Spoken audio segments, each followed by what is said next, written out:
Bem-vindo ao Boca Aberta Podcast. Aqui a gente fala de tudo, aqui a gente fala com todos. Eu converso hoje com o Dr. Milton Mizumoto. Ele é nutrólogo médico do esporte com mestrado na Faculdade de Medicina da Universidade de São Paulo e do Hospital Israelita Albert Einstein, além do Hospital das Clínicas da Faculdade de Medicina da USP. Doutor, obrigado pela presença. Obrigado a você, Anderson. Vamos lá, vou contar um pouquinho. Eu ia falar exatamente isso. Se apresente e fale sobre você. Vamos lá, vou começar um pouquinho da minha história. Eu tenho uma formação meio acadêmica aqui na Universidade de São Paulo, fiz a faculdade lá e a residência lá. Na realidade, minha formação primária foi ortopedia. Deixa eu só te falar uma coisa. Pode olhar para mim. Tá bom. As câmeras pegam sozinho. Eu fui primeiro colocado R1, R2, R3 de ortopedia no HC. Fiquei como R4 uma semana e pedi demissão. Fui lá no consultório do Dr. João Gilberto Carazato, que era quem me apadrinhava, e fui de demissão porque, na época, eu casado com dois filhos, um esperando ainda, eu precisava trabalhar. E todo ortopedista, quando começa, trabalha um pouquinho aqui, um pouquinho ali, assim vai. E o que acontecia? Na minha época de residência mesmo, os meus colegas achavam que era muito clínico, né? Tirar mecanismo de história, de trauma, essas coisas todas que... Quando você tem um trauma, na traumatologia, o mecanismo de trauma, você faz o diagnóstico quase que 50%, independente do exame de imagem. Naquela época não existia nem tomografia, nem ressonância. Bom, e o que aparece no consultório de ortopedia e traumatologia no começo? Sempre. Lembra que eu me formei em 80 e saí em 84, né? Então, a gente vai remontar um pouquinho na história da obesidade, tá? Uhum. Os pacientes que vinham com excesso de peso. E, consequentemente, os pacientes que tinham lombalgia, lombociatalgia. E eu sempre, na minha vida, pensei assim, do porquê, não necessariamente tratar os sintomas, mas a causa. E qual que era a causa já na época? O excesso de peso. Pois é. Então, nessa história de tratar a causa e colocar o paciente para fazer uma dieta, naquela época não se falava muito em atividade física, o meu consultório começou mais a deslanchar, no sentido de eu montar dieta para os pacientes emagrecerem para tratar a causa, do que praticamente o tratamento de outras patologias ortopédicas. Mas isso me deixava meio, como dizer assim para você, meio angustiado, já que a minha especialidade era ortopedia e traumatologia. Isso foi em 84, em 86 eu procurei voltar para o HC para fazer uma especialidade de endócrino, mas foi inviável também porque eu precisava trabalhar, né? E fazer o estágio era em período integral. Bom, quando chegou em 93, surgiu aquela história da medicina ortomolecular, né? Sim. Muito divulgado. Na época, na promessa de que tratava tudo. E eu tinha alguns concorrentes no mercado que diziam que emagreciam com ortomolecular. Então eu fui estudar medicina ortomolecular na época, quando eu entrei uma vez num simpósio de medicina ortomolecular, no Hotel São Rafael, tinha 70 médicos. Eu entro lá e entrei atrasado, eles falando lá, doutor, eu estou ouvindo Bechara falando de elétron ímpar não pareado na última camada da molécula. E eu falei, nossa senhora, a medicina evoluiu muito, eu fiquei 10 anos parado e emburreci. E aquilo me deu uma angústia muito grande, porque eu sempre fui estudioso. E eu fiz um hiato na minha vida de 10 anos para realmente trabalhar, ganhar dinheiro e sustentar minha família e construir uma casa, que é o que todo mundo quer. Pelo menos até então. E aí fui estudar ortomolecular. Na realidade, quando eu comecei a estudar ortomolecular, na realidade, a ortomolecular não era uma especialidade, era um capítulo dentro da nutrologia ou dentro da clínica médica.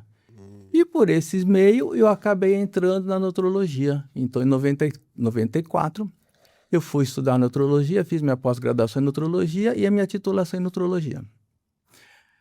Aí eu comecei... A realidade é que, por exemplo, você tem na medicina especialidades de órgãos, ortopedia, cardiologia, ginecologia.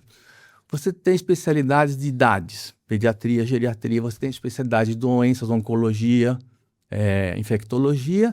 Você tem especialidade de agentes, como, por exemplo, a nutrologia, o agente é a nutrição, é a comida. Medicina do esporte, o agente é a atividade física, e medicina do trabalho, que na época era o labor. E essa especialidade de agente, você entra em contato com todas as outras especialidades. Então, quando eu fazia o meu curso de nutrologia, eu estudava nutrologia em geriatria, nutrologia em ginecologia, assim foi. E na mesma época, como eu tinha uma formação ortopédica, eu comecei a entender que não bastava só você diminuir a quantidade de ingesta. Isso, veja bem, já estamos falando em 94. Aham, Tá? sim. Então você vai ver uma história lá depois que a gente coloca. E aí, no ano seguinte, eu fui estudar a medicina do esporte. Me matriculei no curso de pós-graduação do professor Turíbio Leite, lá na Paulista, e fiz o curso de medicina do esporte e também me titulei. Bom, então até então eu estava lá com 3 RQEs, né? A de ortopedista, de nutrólogo e a de médico do esporte. E em 96 eu montei um programa, um protocolo no meu consultório, ou seja, não bastava mais fazer o paciente emagrecer, tinha que emagrecer e orientá-lo ele a fazer uma atividade física. Mas naquela época estava muito no começo da atividade física e eu já estava na época correndo maratona. Uhum. Foi uma época que quando você saía na rua correndo, os ônibus passavam e o pessoal te olhava assim. Esquisito. Da chacota, mas o James Fix, lá em 1970, já tinha publicado um livro sobre atividade física e corrida, né? E eu li esse livro e me entusiasmou muito em fazer corrida. E eu sempre fiz atividade física na minha vida, tirando esses 10 anos de ato. Então, o que aconteceu? Eu vi que eu precisava refazer o meu curso de medicina do esporte. Aí eu voltei para o HC. Certo. Fui lá falar com o professor João Gilberto Carazato. E quando eu fui pedir demissão com ele, ele disse assim para mim: Milton, quando você quiser voltar, as portas estarão fechadas para você. Já mandou essa? E eu insisti depois, né? Isso foi em 84, em 96 eu insisti, liguei para ele várias vezes e ele me aceitou. E no primeiro dia de aula eu agradeci ele, eu tinha até esquecido, né? Então, quando ele diz assim, no primeiro dia de aula ele já mostra o programa, que era 3 dias de manhã e 2 dias à tarde, que era prática. No fim da aula eu falei: professor, eu não vou conseguir fazer o curso. Eu falei: por quê? Porque eu tenho que trabalhar, professor. Aí ele disse assim: então, como é que você quer fazer? Eu quero fazer em 2 anos.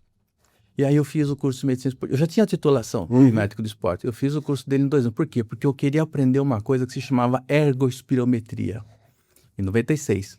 Porque só existia nos laboratórios dos clubes ou nas universidades. E em 96 eu voltei para o HC, refiz o curso de medicina do esporte e fiquei 6 meses na escola de educação física fazendo ergospirometria e 6 meses fazendo no INCOR ergospirometria e montei o meu laboratório de ergospirometria na minha clínica. Aí eu entendi como é que se fazia para emagrecer com atividade física, né? Certo. E a gente vai contando depois. Sim, na verdade, assim, eu ia fazer uma pergunta, mas você já acabou falando que era assim, em que momento que você deixou de reduzir fratura para reduzir gordura? Então, Mas aí você já me contou. Foi por aí. Mas nesse período, nós estamos falando aí de 96, né? Já se tentava de tudo, as medicações eram muito escassas nessa área, atuavam em outros locais do corpo, sistema nervoso central, enfim, não se atuava diretamente no ponto da obesidade, né? Vamos dizer assim, se enganava o organismo nessa época. Na realidade, eu vou colocar de uma forma diferente. Por que eu resolvi depois voltar a estudar? Porque quando você está no consultório, principalmente quando você está sozinho e você não tem o apoio de colegas ou alguma coisa, ou reuniões clínicas, é muito angustiante. Esse é o motivo pelo qual eu voltei a estudar. E quando eu voltei a estudar, eu me senti muito burro, né? Eu prometi para mim mesmo que eu nunca mais ia parar de estudar. Isso foi, eu tinha o quê? 36 anos, eu estou com 70, então já fazem 34 anos. O que acontece? Não existe nada na medicina, nenhuma conduta terapêutica, seja ela medicamentosa, cirúrgica, psicoterápica, que só tem efeito terapêutico sem ter efeito colateral, tá?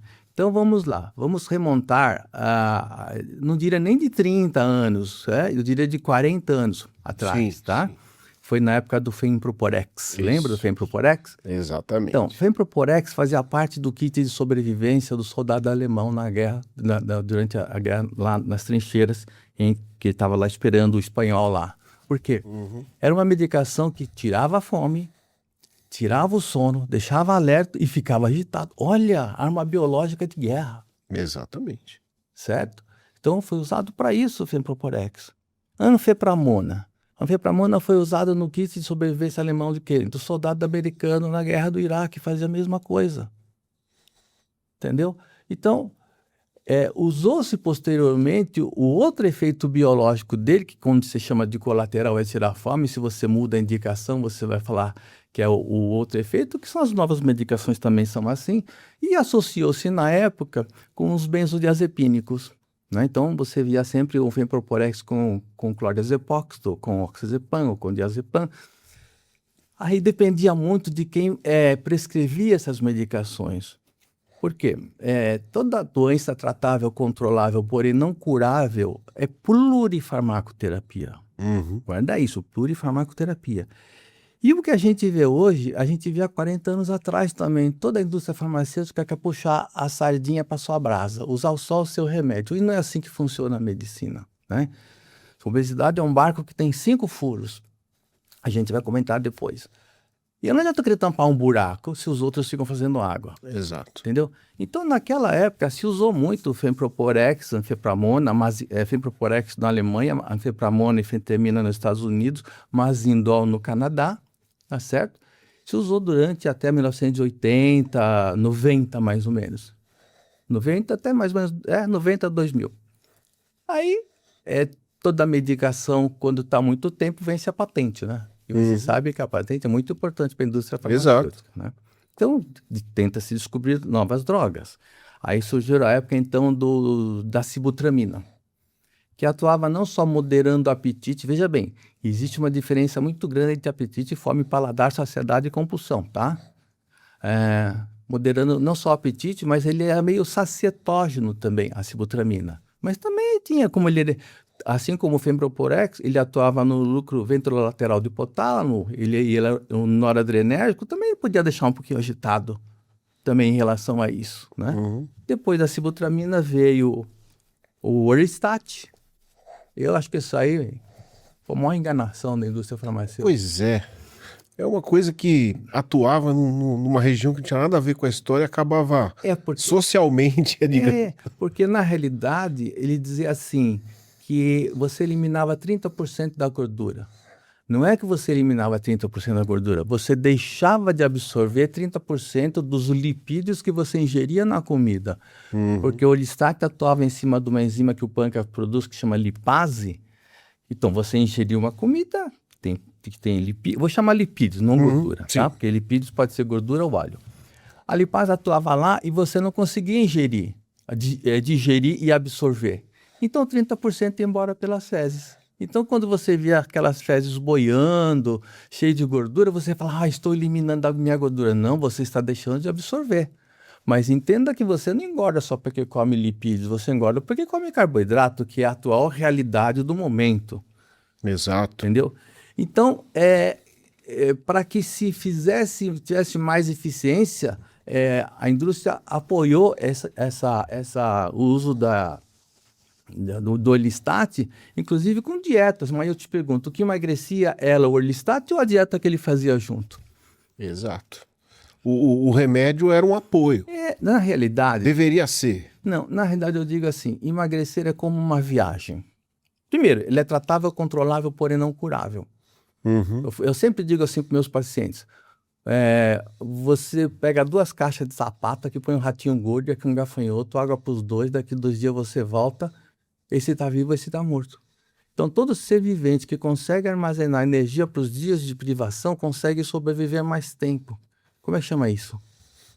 Lei de Darwin, adaptação das espécies. Exato. O gafanhoto tem que estar toda hora comendo, certo? Então, o fenômeno engordar é normal, mas o fenômeno emagrecer também é normal. Como assim? Você pode engordar meia hora, emagrecer 3, engordar meia hora, emagrecer 3, engordar meia hora, emagrecer 3. No fim do dia você está magro. Exato. Você pode engordar 2 dias e emagrecer 5. Sexta-feira você está magro. E o fato dos nossos ancestrais terem na parte genética, o corpo querer acumular gordura para os momentos de fome, isso é fato. Normal, isso é normal. Veja bem, então vamos lá. Na evolução da humanidade, dos 15 mil anos atrás, tá certo? O que acontece? O homem, ou ele era silvícola, ou ele era caçador. E quando é que ele ia caçar? Quando sentia fome, Uhum. certo? Então o que acontece? Quando você engorda muito, o tecido gorduroso produz uma molécula chamada leptina. E essa leptina atua no centro da fome e fala para você não precisa buscar comida. Mas hoje, na humanidade, isso não funciona. Funciona só nos animais selvagens. Pois Embora você produza leptina, quer dizer, ele atua aqui, mas ele é ineficaz. Né? E a Isso. gente comenta mais tarde sobre compulsão. Então, o que acontece? Se o fenômeno de engordar é normal, tem tratamento, tem controle, não tem cura. O que acontece é que lá atrás, aí vem desde o advento da evolução da humanidade, né? Então, antes da primeira época industrial, você tinha que pegar lá o arado e fazer, tá certo? E aí, quando veio o advento da época industrial, o que acontece? Você fica sentado, né? Usando o trator, parará, e acabou. Então, você planta o trigo e fica esperando para você sentar. E plantar o trigo e ficar esperando ele crescer, você tem que fazer o quê? Criar uma sede para ficar lá, porque você não vai mais atrás da comida, certo? Exato. Então, você cria uma sede, você fica o quê? Sedentário. E aí o sedentarismo já vem daí. É isso, porque você não vai mais buscar comida, você está plantando. Então, você tem a primeira revolução industrial, certo? Aí, depois, na segunda revolução industrial, o que foi? A eletricidade, os motores. Aí você ficou mais sedentário ainda. Eles faziam por você, digamos. É isso. Aí depois veio a terceira revolução industrial, tá certo? 1970, por aí, certo? Quase tudo mecanizado, né? E a obesidade começa a explodir nessa década, 70. Exato. Por que tem em 1970, 80 tem um evento marcante assim? O que surgiu em 1900, eu vou falar isso porque eu sou fã número 1 disso, tá? 1974. 1974? É. Não sei te A falar. Apple. A Apple, isso. Então, começaram a vigorar o quê? Você não levantava mais para trocar. Isso foi exemplos clássicos, né? O seletor da televisão ficava aqui, certo? Ora as telas. Que eu ia falar da revolução digital. Isso. Então agora, depois, né? Que essa foi a terceira evolução em 74 para cá, e agora vem a quarta revolução, que é do ano de 2000, que é a revolução digital, tudo nas nuvens. Uhum. Então, por exemplo, antigamente eu já vim com a minha mala, agora não vim mais. Eu trouxe aqui, meu celular está na nuvem, eu vejo aqui e acabou, não preciso mais carregar minha mala. Então, todos esses pequenos detalhes que a gente chama de atividade de vida diária, ou seja, subir escada, descer escada, pegar aqui, pegar ali, a gente minimizou.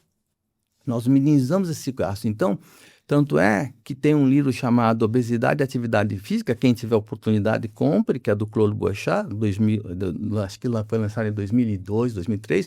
Ele mostra no gráfico, assim, na Inglaterra, uma pesquisa feita, uma pesquisa secular, né?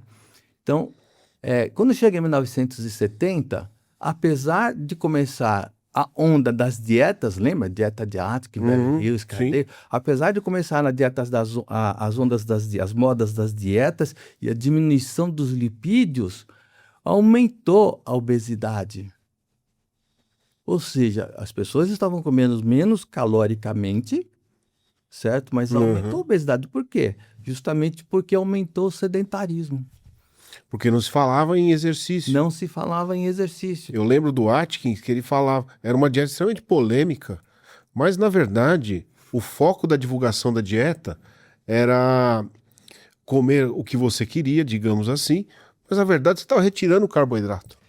Na realidade eu acho que o Atkins estava, na minha opinião, tá? Isso é a minha opinião particular.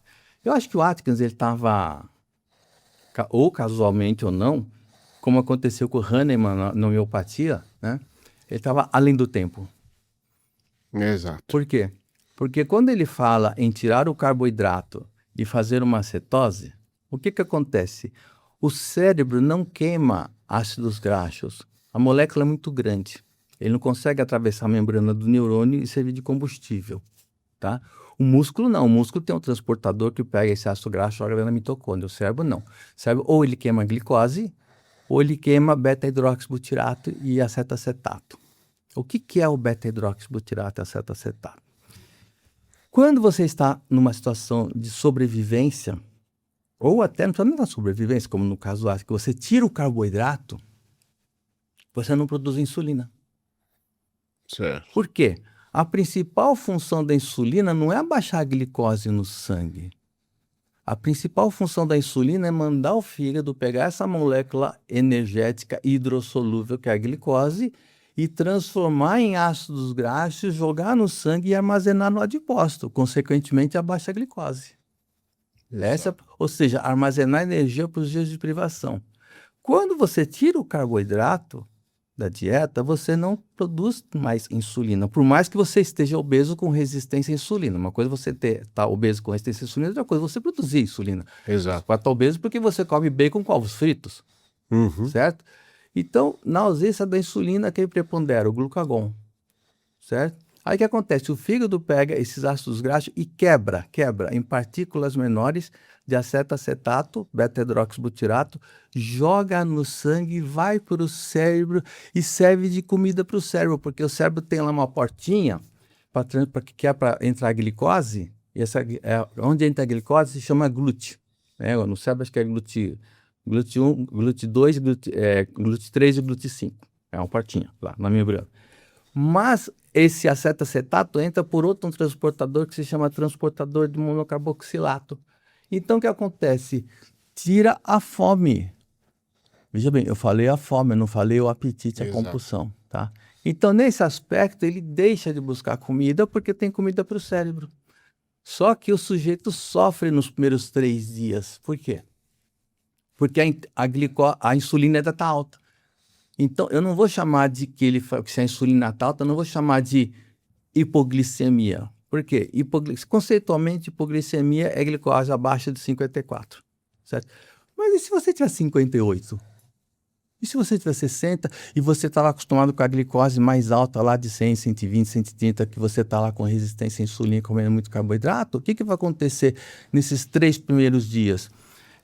Eu vou chamar de neuroglicopenia, ou seja, a falta de glicose no neurônio. Então, ele se manifesta com sintomas de hipoglicemia, aquele tontura, arrepio, calafrio, dor de cabeça, parece que enfia uma agulha de tricô aqui, sai aqui, entendeu?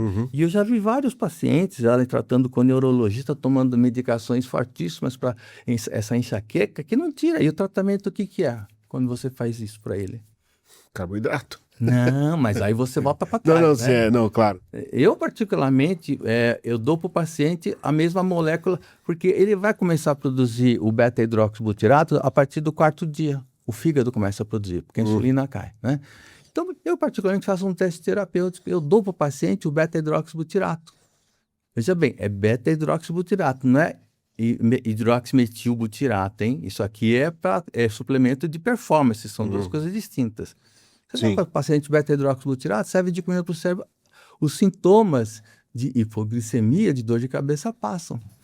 Então, é que na época do Atkins, ele não tinha esse conhecimento. Nem eu tinha. Eu acho assim, quanto mais a gente estuda, eu sinto que sente cada vez mais burro, sabe? Sim, claro. Daí, no caso, quando se percebeu que porque aí a gente começou a falar do sedentarismo. Perfeito. Né? A gente trouxe na história até chegar nos dias atuais. E aí se percebeu que não fazer nada, não se movimentar, gerava-se não só obesidade, gerava-se outros problemas. Perfeito. E quando se percebeu isso, que não dá para ficar parado. Você pode fazer até dieta, mas você não pode ficar parado. Então, vamos lá. Se você ficar aqui sentado quietinho, né, sem mexer um dedinho, sem piscar, sem fazer nada, é o mínimo que você está gastando para se manter vivo, tá? Conceitualmente, o mínimo que você está gastando agora para não fazer nada, eu vou chamar de gasto metabólico de repouso, não basal, de repouso, porque você está parado, não está se movimentando. O conceito de gasto metabólico basal é você ficar 24 horas deitado, dormindo, sem fazer nada, não comendo, fazer nada em ambiente, com temperatura certa. Ou seja, o que eu falo para o paciente, o que é um gasto metabólico basal? Eu comparo assim, sabe seu carro parado na garagem, não sendo elétrico, tá? Seu carro parado na garagem com o motor ligado em ponto morto? Sim. E você não vê nenhum movimento aparente, concorda? Mas o mecanismo interno está funcionando, certo? Como é que a gente chama no carro isso? Não é ponto morto, que ele está desligado. Sim, sim. Chama o quê? De marcha lenta, né? Ou seja, você olha lá no contagio, está lá 500 RPM, certo? Então, a marcha lenta do carro é o seu gasto metabólico basal, que para um sujeito normal, de atividade física normal, equivale aproximadamente a 60% do gasto energético diário. Por que eu digo um sujeito normal? Por exemplo, se você tem uma profissão muito sedentária, esse gasto metabólico basal vai corresponder a 80%. Como? É maior? É maior porque você gasta menos por dia, porque é o valor percentual. Você entendeu? Sim. Se você pegar lá vamos supor, o Michael Phelps, que comia lá 8.000 calorias, certo? O gasto metabólico basal dele vai corresponder ao quê? Sei lá a 40%, porque para ele viver, mas ele gastava muito, certo? Então, o que acontece? O gasto metabólico basal depende basicamente de duas coisas. Quanto você tem de músculo? E 2, a tireoide. Tá? Aí outra comparação que eu faço para os pacientes entenderem. Você pega 2 carros, né? Esse aqui tem um motor de 6 cilindros, esse aqui é um de 3 cilindros, 1.0, esse aqui 3.2. Na marcha lenta, os dois estão batendo a 500 RPM. Pom, pom, pom, pom. Quem está gastando mais gasolina, o de 6 cilindros ou de 3? O de 6. De 6. Então, quanto mais músculo, porque eu preciso... Porque ele é mais robusto. O músculo é uma célula que queima calorias. Eu preciso de energia. Tanto é que se você não faz atividade física, a lei da sobrevivência fala assim, para que você quer tanto músculo? Você não está usando. Aí atrofia. E aí atrofia. Entendeu? E a outra situação é, eu pego 2 carros com 2 motores iguaizinhos, só que esse na marcha lenta eu faço bater a 500 RPM e esse a 300. Então, quem está gastando mais gasolina? O que está a 500 ou o que está a 300? É o que está 500. Esse quem dá é a tireoide. A tireoide é o maestro que diz assim, que comanda todas as células do seu corpo, funciona mais rápido ou funciona mais devagar. Por quê? Porque eu preciso estar a 36,5 graus centígrados de calorias, que é a temperatura ideal para que todas as reações metabólicas no seu corpo ocorram. Por exemplo, quando você tem uma infecção, você vai combater essa infecção, não vai? O que é a febre? A febre é o metabolismo acelerado, tentando combater a infecção. Aumenta a temperatura. É isso. E você tem a mesma superfície corpórea para tentar eliminar, você não consegue, então sobe. Exatamente. E aí o sedentarismo hoje, causado pela obesidade, o alerta para ele, eu achei que foi muito importante nos últimos anos, porque antigamente é muito difícil para as pessoas entenderem que a atividade física traz a elas muito mais benefício do que só a dieta, Perfeito. né? E aí, as pessoas começaram a ter outra dificuldade, que é a construção muscular. Então, tudo bem, eu vou fazer exercício. Só que se percebeu que construir músculo também não é fácil, digamos assim. Eu diria que não é fácil o músculo queimador de gordura.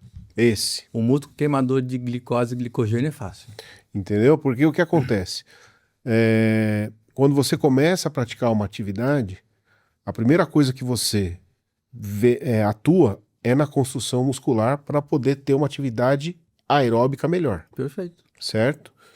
E como que a gente consegue equilibrar esses dois mundos? Então, o primeiro conceito que você tem que dar para o paciente é quando o paciente vem, aí fala, você faz atividade física? Eu falo, faço. O que você faz? Faço academia. Tá certo ou tá errado?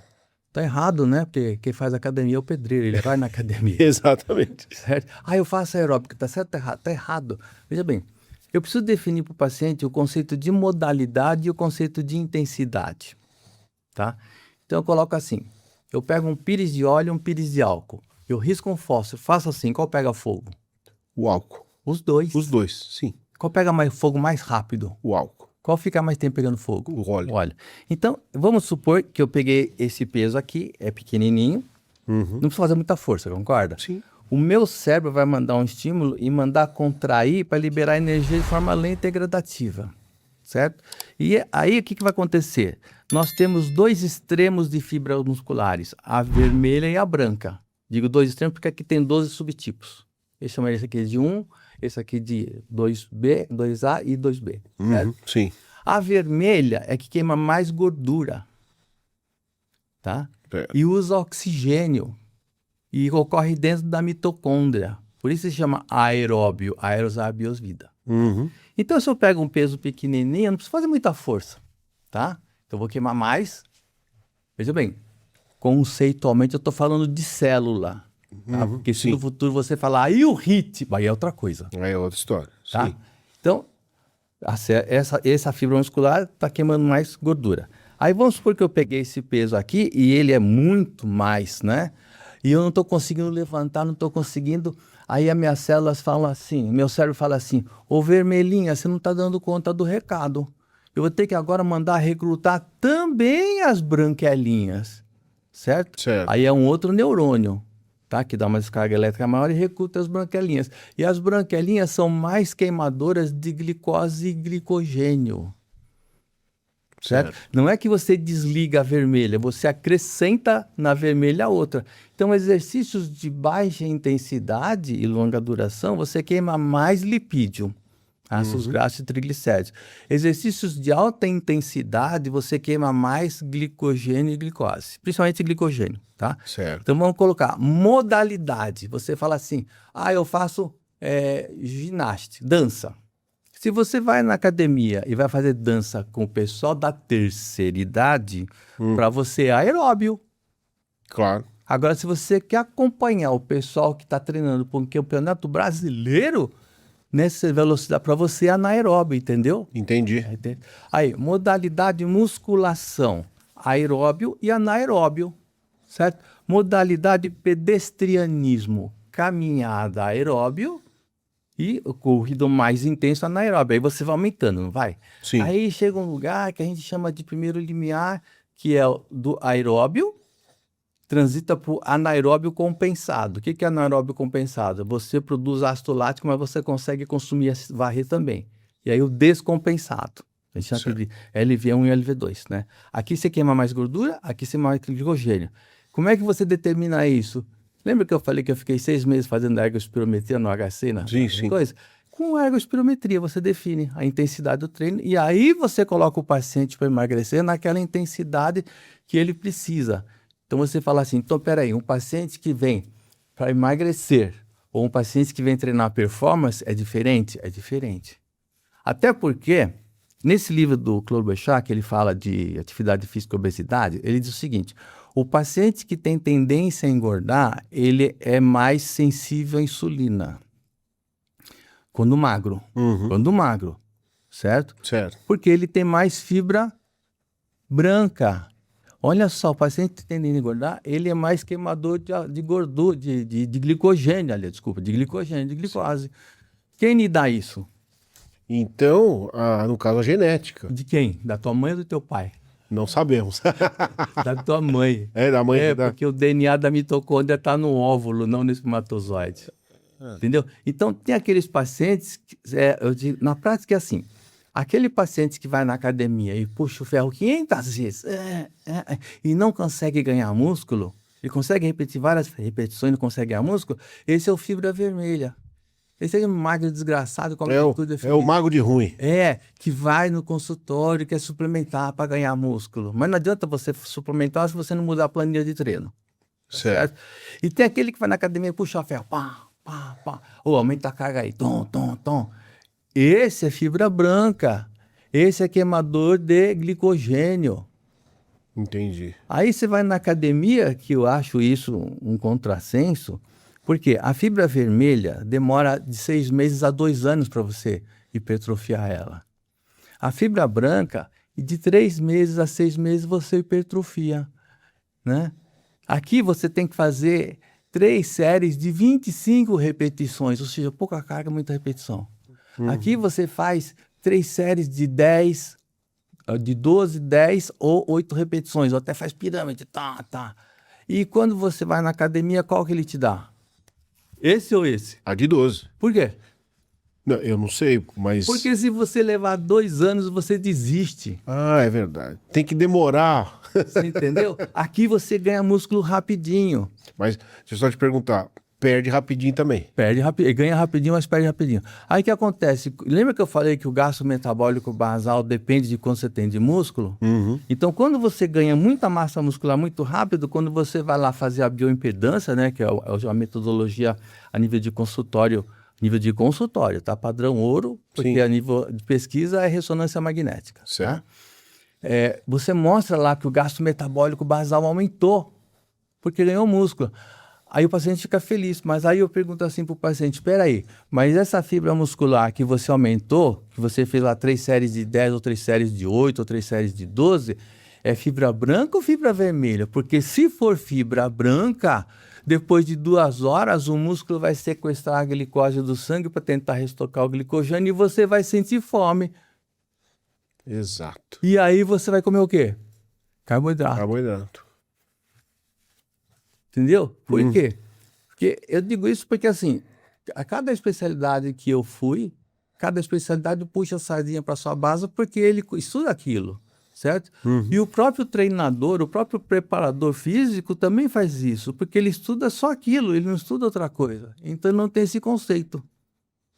Eu queria te perguntar uma coisa que tá dentro do que a gente está conversando.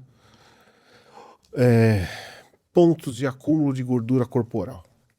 Por que que tem gente que acumula no abdômen? Tem gente que acumula nas pernas, tem gente que acumula em outros pontos. Quem que fala isso? Então, primeiro vamos lá, tem 2 tipos de adipócito, tá? O branco e o marrom, tá? Vamos guardar assim, por que ele é mais marrom? Porque ele leva mais hemoglobina para dentro da célula do adipócito. A função do adipócito é armazenar energia para os dias de privação, certo? Ou isolante térmico ou para amortecedor de trauma, certo? Certo. Aquele que é marrom, ele tem mais mitocôndria. E a mitocôndria é que queima mais gordura, concorda? Concordo. Uma coisa é isso, fibra branca, que tem menos mitocôndria, e fibra marrom, adipócito branco e adipócito marrom, que guarda mais mitocôndria. Esse aqui queima mais rápido, tá certo? E outra coisa é receptor de membrana celular do adipócito. Então, eu tenho adipócitos que têm receptores alfa-2 adrenérgico e beta-adrenérgico, tá? O receptor beta-adrenérgico, porque para você fazer a lipólise, a adrenalina tem que ir lá atuar numa enzima que se chama hormônio sensitivo triglicérides lipase, quebrar, jogar no sangue, tá? Para você fazer a lipólise, o que é beta-adrenérgico é o que emagrece mais rápido, tá? Aonde tem isso? Em todo o corpo e na gordura visceral. Lembra que a gordura visceral é que faz mal para a saúde, que é diabetes, hipertensão, colesterol alto, tá? Sim. O alfa-2 adrenérgico é a gordura da sobrevivência, é a última que vai embora. Você tem que estar desnutrido. Onde é que tem? Nas mulheres, no culote, e nos homens, na pochetezinha aqui. Essa é a última que vai embora. E a primeira que volta, porque é a gordura da sobrevivência. Então, mais uma vez, adaptação das espécies, né? Sim. Então, quando você está lá desnutrido, você vai buscar esse. Então, às vezes o paciente chega lá, tem um exame que se chama densitometria de composição corporal, que você vê a imagem bonitinha assim, né? Gordura bonitinha assim, mostra se é visceral, se é androide, se é xenoide. Então, quando o paciente tem aquela gordurinha na região do culote, tem alfa-2 adrenérgico, e você vê que o rosto tudo tá magro, não adianta você querer restringir a dieta dela para ela perder essa gordura. Você é capaz de você deixar ela tão magra, até perder isso, que aí você entra num outro patamar que a gente chama de disponibilidade de energia. E se ela continua fazendo isso, leva o que chama de REDS, que é a deficiência relativa de energia no esporte. O REDS é um pouquinho antes de overtraining, né? Então, você quebra a imunidade, essas coisas todas.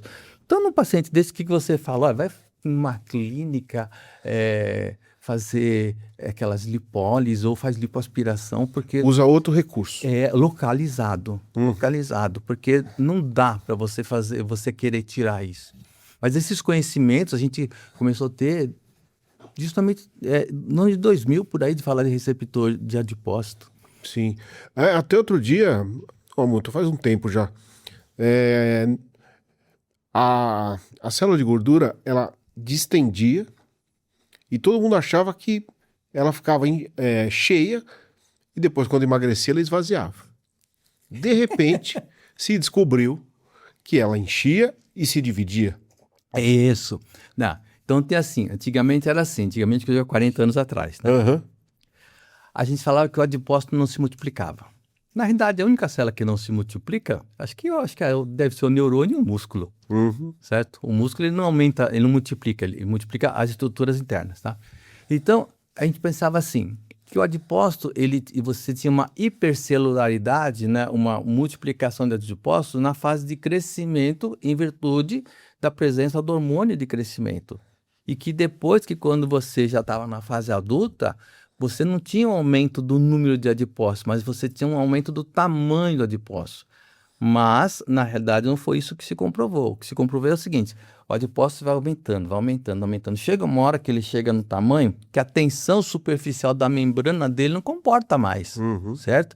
Isso começa a gerar um processo inflamatório também. Então vai produzir o quê? Fator de necrose tumoral, adiponiquitina, por aí fora, prostaglandina, e é isso tudo que dá a resistência à insulina, porque a função da insulina é pegar a glicose, o ácido graxo, jogar dentro e armazenar também, dentro do adipócito. Ali ainda atuar no fígado, atuar no adipócito também, tá certo?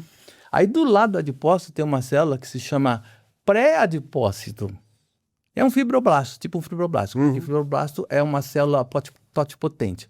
Aí ela se multiplica.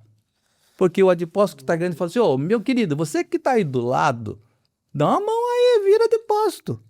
Então, quando você pega um paciente com 150, 200 quilos, por exemplo, ele já tem um aumento do número de adipócitos também. No que isso acarreta posteriormente? Uma coisa é você pegar um paciente que tinha o peso magro dele, por exemplo, é 70 quilos, certo? E ele engorda para 90, tá certo? E aí, quando ele volta para 70, a facilidade de ele manter o peso é melhor do que aquele sujeito que tinha 70 e engordou para 120.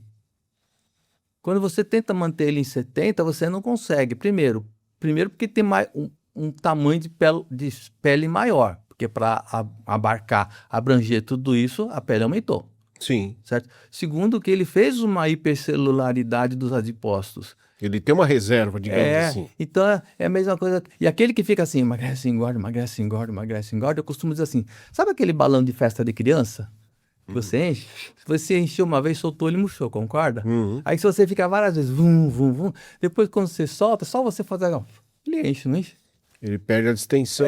Então a tendência do paciente em engordar quando o peso dele é maior, né?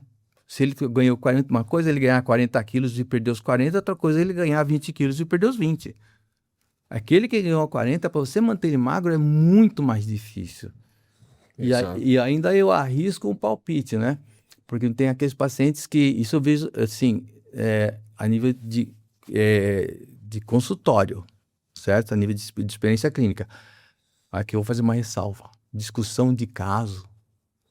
Tá na base de hierarquia de evidência, está aqui embaixo, tá? Embaixo disso aqui, só pesquisa em animais e opinião dos youtubers. Tá? É verdade. Aqui é discussão de caso, que é trabalho randomizado, aqui é revisão sistemática, que é meta-análise. Meta-análise. Tá certo? Então tá, mas no consultório que a gente vê, às vezes, quando um paciente emagreceu, vamos supor, se ele tinha um peso de 120, tá? E tá com 80, por exemplo, aí ele faz a dieta de segunda a sexta. Direitinho. Aí sábado e domingo ele foge. Abre um portal. Tá? Come. E ele pode não necessariamente comer carboidrato. Ele pode comer, por exemplo, churrasco com salada e refrigerante zero, hein? Olha lá, não tem carboidrato, hein? Sim. Tá? O que acontece é que na segunda-feira ele pode estar até 3% do peso corporal dele a mais. E isso a gente começou a observar, a gente já tinha essa ideia, mas a gente começou a confirmar com a bioimpedância. Quando você tem uma bioimpedância octopolar com 7 frequências, você consegue ver água intra e extracelular. Então, o que acontece? Num fim de semana, se ele ganha 3% de 120, do peso corporal máximo que eu estou falando, Claro. 3% de 120, ele ganha 3,5 kg. E não é gordura, é retenção hídrica por osmolaridade. E se ele pesa na balança em casa, ele acha que ele engordou. Engordou. Não, 3 quilos de gordura são 27 mil calorias. Ele não comeu isso no fim de semana. E aí, se ele chega na segunda, na terça, na quarta e está trabalhando no ambiente de ar-condicionado, frio, ele vai várias vezes no banheiro urinar para perder aquele líquido. E aí, na quarta-feira, ele está normal. Então, ele fica fazendo isso. Então, você tem que orientar esse paciente para isso, para ele não ficar desesperado achando que engordou. Porque o que acontece com ele? Aí ele se desanima, chuta o pau da barraca e volta a comer de novo. Volta a comer de novo. Eu queria usar esse exemplo para a gente falar de efeito platô, que é muito comum acontecer e às vezes as pessoas ficam um pouco desanimadas porque ela perde uma quantidade de peso, chega num ponto, aquilo para, Verdade? né? Isso. Paralisa. Aí ela vai na balança e não perde mais nada. E continua fazendo a mesma coisa, a mesma dieta, a mesma rotina de exercício. Como é que quebra isso? Então, vamos lá. Tem duas situações, tá? Uma é física newtoniana e outra é bioquímica, hormonal, tá? Vamos. Caloria é uma unidade de trabalho. Ou seja, uma caloria é 4,186 joules, tá? Então, se você pesa, por exemplo, 100 quilos e você percorre 10 quilômetros, você gastou seu peso. Guarda isso, tá? Você gastou seu peso vezes a quilometragem, você gastou 1.000 calorias. Certo. Na realidade, não é bem assim. Existe fator de conversão que no homem é 0,98, nas mulheres 1,083, mas vamos deixar por um. Vamos arredondar para outro. Certo? No plano, tá? Uhum. Porque na subida é diferente. Você tem que multiplicar pelo ângulo de θ. Agora você emagreceu e está com 80 quilos. Então, se você pesava 100 e percorreu 10 quilômetros, certo? Certo. Você gastou 1.000 calorias. Uhum. Agora, se você está com 80 e percorreu 10 quilômetros, você gastou quanto? 800 calorias. Então a sociedade de estudo da obesidade lá fora diz o seguinte, o American College of Sport Medicine diz assim, para você emagrecer, você precisa fazer 180 minutos de exercício por dia. Para você manter, você tem que fazer de 200 a 300... Por dia não, por semana, desculpa. Uhum. Para você manter, você tem que fazer de 200 a 300 minutos por semana. Ué. Ou seja, aumenta. O caminhão vazio gasta... O exemplo que eu dou para o paciente, eu pego 2 caminhões com a mesma quantidade de combustível, um carregado de areia e outro vazio. Tá certo? Aí eu falo para os dois, vocês vão rodar até acabar o combustível. O que tiver vazio vai andar uma distância maior, não vai? Sim. Então, se você é mais magro, para você fazer as atividades do dia a dia, subir escada, descer escada, você não ficou mais econômico? Sim. Então, vamos lá. Se você estava lá com 100 quilos e precisava, vamos supor, de 3.000 calorias para você viver, e eu te dei uma dieta de 50%, 1.500 calorias, tá certo? Certo. Você vai fechar negativo 1.500, certo? Agora, quando você é mais magro, você não precisa mais de 3.000 calorias, porque você está mais magro, concorda? Sim. Se você fechar, vamos supor que você precisa de 2.500, tá certo? Certo. Se você fechar negativo 1.500, o déficit agora não são 1.500, são 1.000 calorias. Tá? Primeiro isso. Certo? Primeiro isso. Então, mais magro, mais econômico. Tá? Segundo, lembra que eu falei que o ser humano foi adaptado para preservar a espécie? Tá? E que o metabolismo não depende só do quanto você tem de músculo, mas depende da tua tireoide. Sim. Que a tireoide diz assim, funciona mais rápido, funciona mais lento. Então, o que acontece? A tireoide produz um hormônio que se chama T4, tetraiodotironina. Tá certo? Teoricamente, devia se chamar de pró-hormônio. Quem manda ela produzir? A hipófise através do TSH. Tá?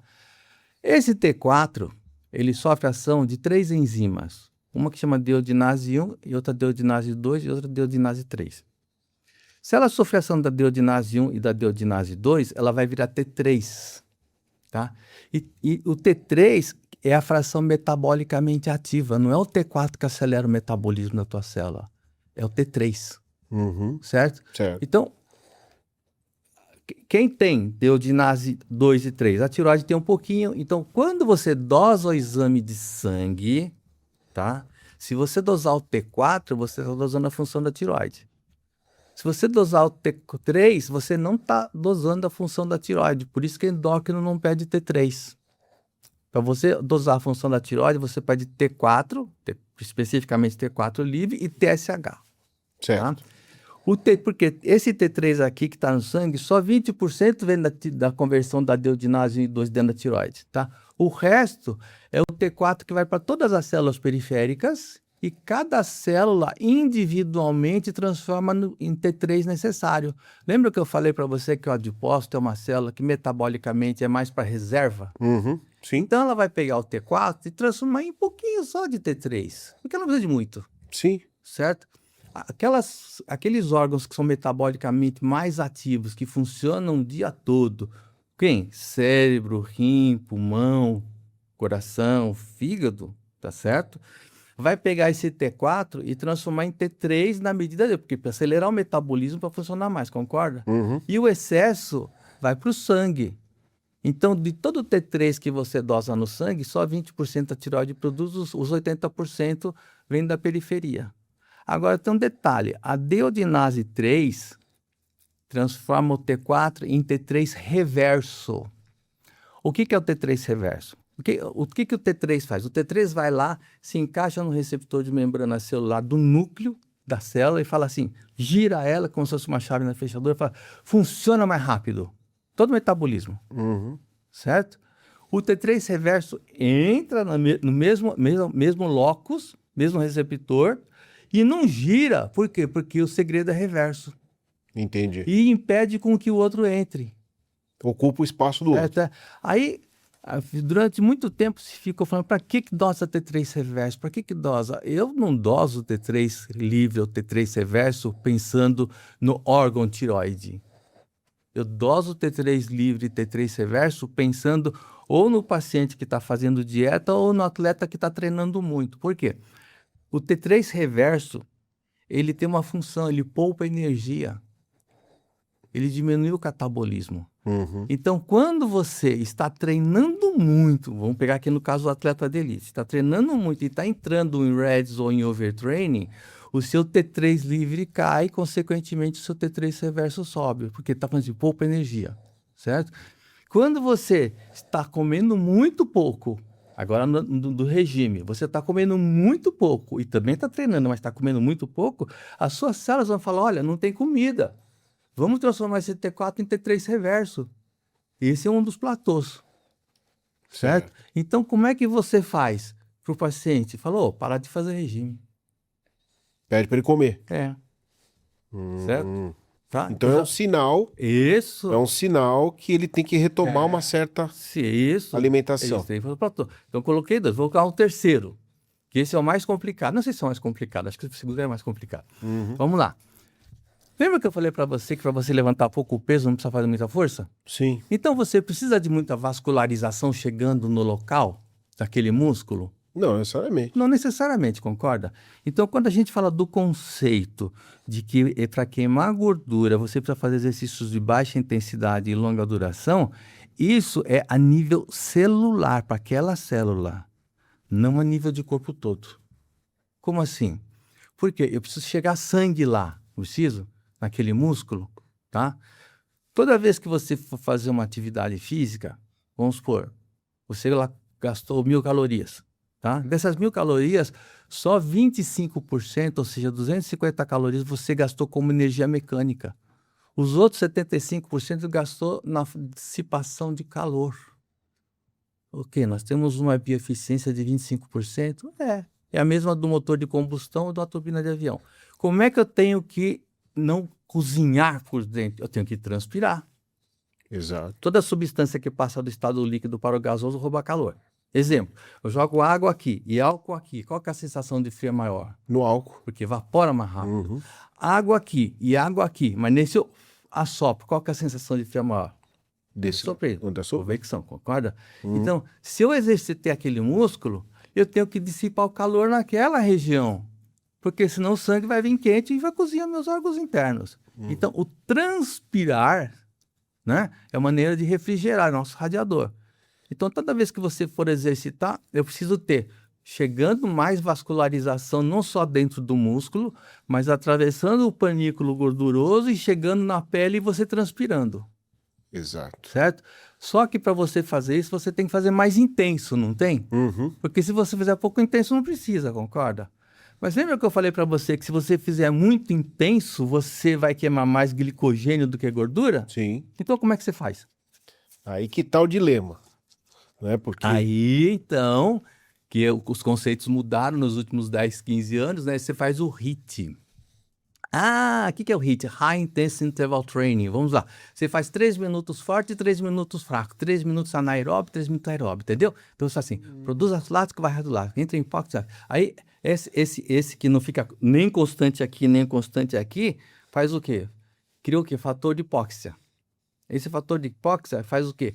Aumenta uma outra molécula que chama fator de crescimento endotelial. E esse fator de crescimento endotelial faz neovascularização. Então, quando você aumenta a neovascularização, você aumenta não só a neovascularização na fibra muscular, mas você aumenta no panículo gorduroso que está atravessando a pele e fazendo você transpirar lá. Então, você diz assim, peraí, então você quer dizer que exercícios localizados fazem perder gorduras localizadas? não, diante dessa teoria, eu fico na dúvida. Desde que ultrapasse 20 minutos. Então tem um período. Lógico, porque é depois de 20 minutos que você vai começar a recrutar. Como é que é a lipólise? O que é a lipólise? Lipólise é a quebra da gordura, tá? Então lembra que eu falei que o fígado, sob a ação da insulina, pegou a glicose e transformou em ácidos graxos. Eu posso chamar de ácido graxo ou glicerídeo, são palavras sinônimas, tá? Aí esse ácido graxo, se eu juntar 3 ácidos graxos, eu tenho o quê? 3 ácidos graxos. 3 ácidos graxos. Ou 3 glicerídeos, certo? Então esses ácidos graxos vão cair no sangue agora, que o fígado produziu, vai para o adipócito e entra dentro do adipócito, certo? Entrou dentro do adipócito, a mesma insulina que falou isso para o fígado vai chegar para o adipócito e falar, pega 3 ácidos graxos, junta com meia molécula de glicose, que é o glicerol, e transforma o quê? Triglicérides. Esse é o fenômeno engordar. Isso. Guardou lá. Sim. Agora eu vou falar do fenômeno emagrecer. Emagrecer não é queimar gordura, hein? Emagrecer é recrutar do adipócito. Sim. Tá? Então eu tenho lá guardado o 3 glicerídeos guardado lá. Eu preciso quebrar ele de novo e transformar em ácidos graxos para jogar no sangue. Tá? Quem faz isso? É uma enzima que se chama hormônio sensitivo 3-glicerídeo lipase, ou seja, quebrador de 3-glicerídeo sensível ao hormônio. Qual? Adrenalina. Mas quem estimula essa enzima é uma molécula que se chama AMP cíclico, tá? Por que AMP cíclico? Porque ele é um intermediário. Adrenalina, noradrenalina vem, estimula o AMP cíclico e manda quebrar e jogar no sangue para levar para o músculo queimar. A queima é no músculo. A queima é no osso. Certo? Só que desde o início que você está fazendo o exercício, o músculo está queimando ácidos graxos. Da onde? O que está circulando no sangue ou o que está infiltrado dentro das fibras dele, tipo aquela picanha uruguaia, sabe que é macia? Então, no começo, nos primeiros 20 minutos, o músculo está queimando os ácidos graxos que estão no sangue ou que está infiltrado lá. Recrutar no adipócito é só depois de 20 minutos. Por isso que para emagrecer tem que passar de 20 minutos. Entendi. Então não adianta você fazer menos do que isso. E aí você fazendo 20 minutos nessa alternância no HIIT, naquela situação. na situação específica. Por isso que você vê hoje em dia, você entra no YouTube, todo mundo falando em fazer, agora tem aquele estado do Tai Chi para ganhar músculo, para emagrecer, ou de fazer abdominal. Tudo aquilo funciona, só que eles não explicam fisiologicamente. Perfeito. Entendeu? Porque ultrapassa dos 20 minutos. Você tocou num assunto extremamente importante lá atrás da nossa conversa, em relação a apetite, paladar. Eu queria que você falasse um pouquinho então mais disso, que é extremamente interessante. Então vamos lá. E está dentro de cada um, digamos assim. Fome é a busca do alimento pela sobrevivência. Então, vou retroceder de novo a Darwin. Tá? O sujeito que está mais adaptado a encontrar alimento naquele momento imediato, ou seja, naquela idade, consegue comer e armazenar, é que vai sobreviver. Lembra da história que eu falei do ratinho gordo e do gafanhoto? Sim. Tá certo? Qual o alimento? Qualquer um. Fome é a busca do alimento pela sobrevivência. Se o seu avião cair nos Alpes Andinos, você vai comer o fígado do outro. Exato. Tá? É a situação de emergência. Isso, qualquer alimento. Diferente de apetite. O que é apetite? Estímulos externos, auditivos, olfativos ou visuais, que são os ambientais, ou os internos, que são os hormonais, né? Alguma infecção ou idade, tá certo?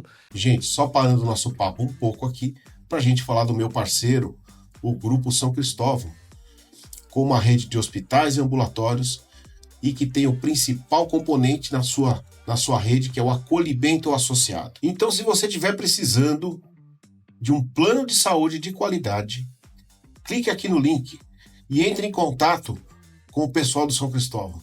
Você pode ter certeza que eles vão te acolher e você vai ter saúde de qualidade. Vai fazer com que você busque determinado alimento que, por experiências anteriores, você remete a lembranças. Tá? Isso é apetite, é aquilo que você gosta. Se você falar assim, eu tô com fome e eu trago para você jiló, se você não gosta de jiló, você não vai comer. Exatamente. Concorda? Isso é apetite. Terceiro, paladar. Gosto, tá? O que é o paladar? Então, você vai lá, ingere um alimento, aí as papilas gustativas detectam as moléculas, transformam em impulso nervoso, manda para o cérebro e o cérebro interpreta esse gosto, certo? Esse sabor, tá certo? Aliás, esse gosto, desculpe, não sabor. Esse gosto em ácido, que é o cítrico, em doce. O doce pode ser açúcar ou carboidrato, tá? Em amargo, tá? E em umami. Umami é o sabor da proteína, tá? Então vamos lá, tem o quê?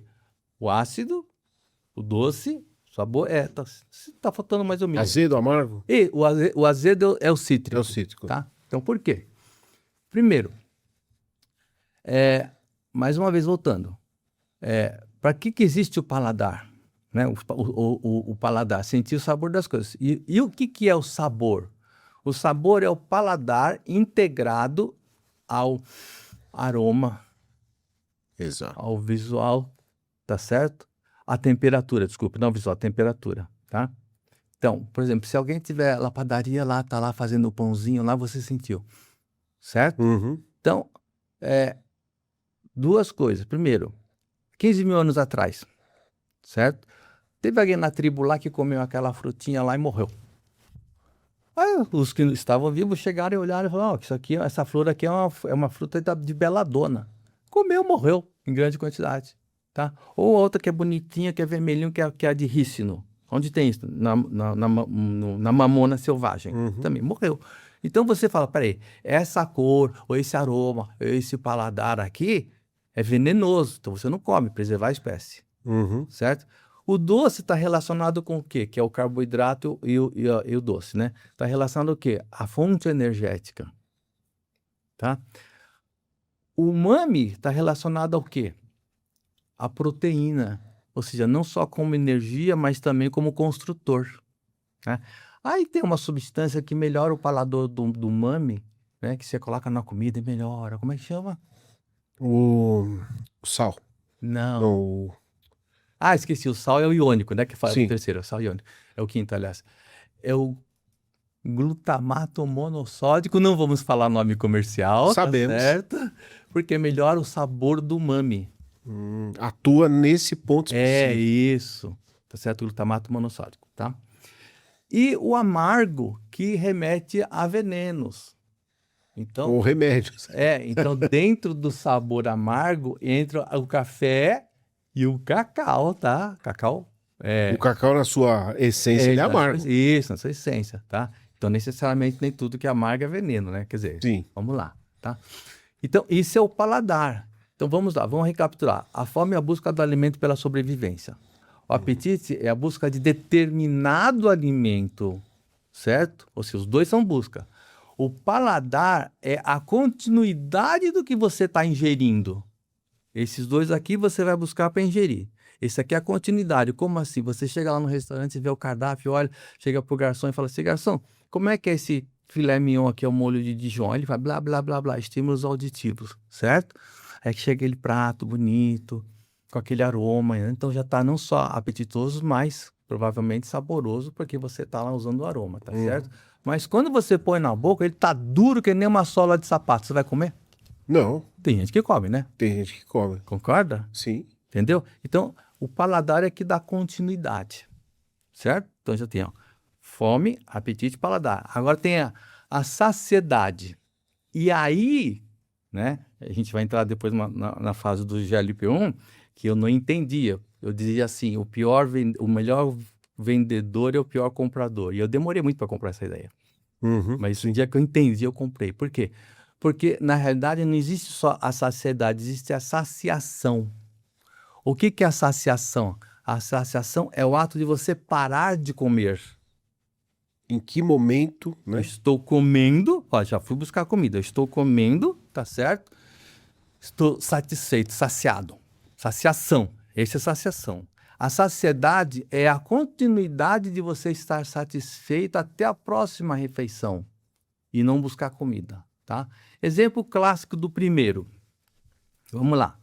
Isso foi descoberto, observado, quando começaram a fazer as bariátricas, né? Então, o alimento caía, chegava rapidinho no duodeno, lá no intestino delgado, na porção inicial do intestino delgado, e liberava várias moléculas.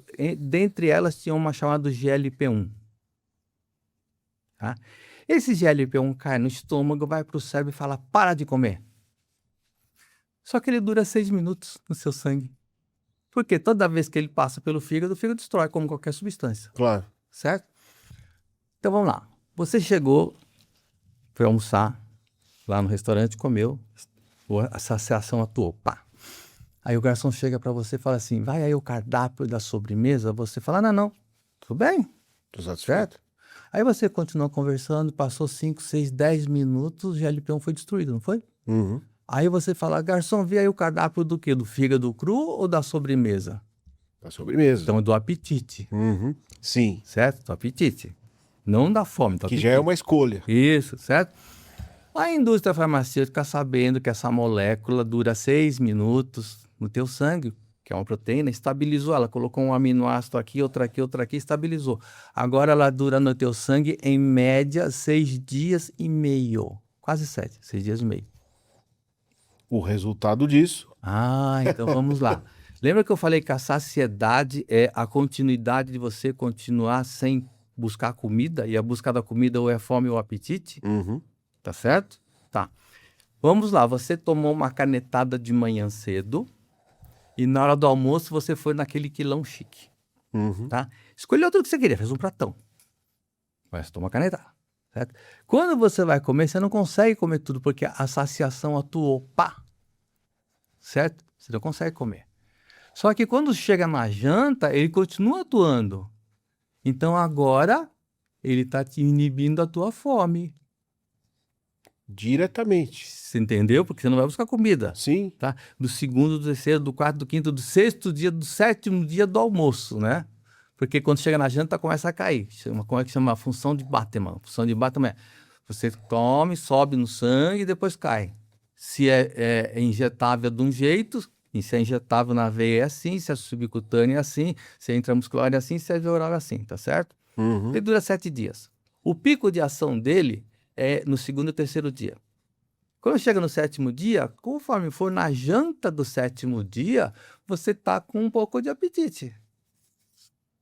Certo? E aí você vai fazer o quê? O seu dia do lixo. Mas por que você faz? Porque você sabe que no dia seguinte você vai tomar outra injeção. Exato. Concorda? Aí eu te pergunto, então por que não mandam tomar cada 6 dias? Pois é. Para não deixar cair. E aí ficava estável. Por que não deixa? Porque na medicina... Ah, esqueci também de falar para você. Eu fiz 2 anos e meio de curso de acupuntura. E aprendi o conceito do yin e do yang, do taoísmo. Então, na medicina, você precisa ter o yin e yang. Né? Quente, frio, triste, alegre, saúde e doença. Se eu não tiver a última refeição do 7º dia sentindo fome, como é que eu vou saber que o remédio funciona no dia seguinte? Você perdeu o valor referencial. Se você vai direto de 6 em 6 dias, como é que você sabe que ele não tira? Você perdeu o valor referencial. É verdade. Quando com as medicações via orais que duravam só 24 horas, o dia que você não tomava, você tinha o valor referencial. Sim. Então aqui você também tem que ter o valor referencial. Então, por isso, se corta naquele... Às vezes eu particularmente, né? Eu às vezes até falo assim, não toma de 7 em 7, não toma de 8 em 8, de 9 em 9. Por quê? Porque você tem que sentir fome. Exato. O que eu queria saber nesse processo é assim, existem pessoas, porque biologicamente falando, isso funciona bem. Só que aí tem a questão psíquica da coisa. Essa vontade, o visual que a gente estava falando atrás, continua igual. Mas a gente está sobre a ação do GLP-1. Ah, então vamos lá. E aí vira um contrassenso nesse sentido? Não, vamos lá. Lembra que eu falei para você que o tecido gorduroso produz leptina? Sim. E a leptina atua no cérebro e fala para você não busque comida? Só funciona no animal selvagem. Você não vê nenhum tigre gordo correndo atrás da presa. Exatamente. Concorda? Então, nós falamos do GLP-1 que inicialmente ele é mais sacietógeno, tá certo? Mas faltou o quinto fenômeno. Falei fome, apetite, paladar e saciedade. Faltou o quinto, qual que é? Compulsão. Ah, o que é compulsão? A compulsão é a fome sem... É a fome Não, sem... independente de comida. Para de pensar em comida. É que nós estamos falando de comida. Existem vários tipos de compulsão. Por jogo... E perfeito. etc. O sujeito compulsivo é aquele que faz por impulso, sem pensar. Tá certo? Então, primeiro, às vezes, determinado fato na vida dele que ele não consegue resolver ou administrar. Aí ele fica o quê? Preocupado, ocupado com antecedência, certo? Certo. Aí ele quer resolver logo. O que é? Ansioso. O que é ansiar? É esperar? Não, esperar é esperança. Isso. É querer que as coisas boas venham logo e não curte o presente, ou se desvencilhar do que ele não gosta logo e não curte o aprendizado, chama de problema. Tá certo? Ó, preocupação, ansiedade. Aí se ele não consegue, ele fica frustrado. Certo? Aí se semana após semana se sente incapaz. E se tiver associado aí uma melancolia, tristeza, eu vou chamar de depressão. Tá? Perfeito. Então vamos parar nesse. Tá? Aí o que ele faz? Ele vai buscar como mecanismo de compensação, de forma compulsiva, impulsiva, sem pensar, a sua felicidade em algo comestível. Certo? Aquele que vai buscar em algo comestível e a comida é boa e ele enche a cara, esse é o gordo. Perfeito. Aquele que vai buscar em algo comestível e enche a cara independente do paladar, lembra que eu falei que tem gente que mesmo que é frio come? Ou seja, ele não é seletivo, esse é o obeso mórbido. Entendeu? Ele já perdeu a referência mínima. Quem busca compensação em coisas não comestíveis, como é que chama? Adicto? Adicto. O outro também é adicto por comida. Como é que chama? O adicto é vamos dizer assim, o viciado, digamos assim. Isso. Né? A diferença, o que muda é o objetivo. Então como é que chama aquele que busca por não comestível? O drogado, sei lá. O outro também é drogado. O drogado, o viciado em drogas. É magro. O que busca compensação em coisas não comestíveis é magro. É magro, exatamente. Você entendeu? Pode ser jogos, sexo, corrida. Eu sou fibra branca. Por isso que eu fui maratonista, corri 29 maratonas em 5 anos, poder comer. Eu comia 6 vezes o que eu como hoje. Entendeu? Então, a primeira coisa que eu coloco para o paciente são esses conceitos, porque você tem que criar outras cestas não comestíveis para ele descontar. Então, às vezes, se eu estou sem fazer nada, eu entro lá no site e fiz compra de tranqueirinha, né? Não é muito caro, né? Senão o cartão vai para o espaço, né? Sim. Então, o que acontece? Às vezes o paciente chega e fala assim, eu não sei por que engordo, porque eu não sinto fome. Não é que ele não sente fome, é que ele come por compulsão, então ele não percebe que ele beliscou várias vezes por dia, então ele nem dá oportunidade a sentir fome, você entendeu?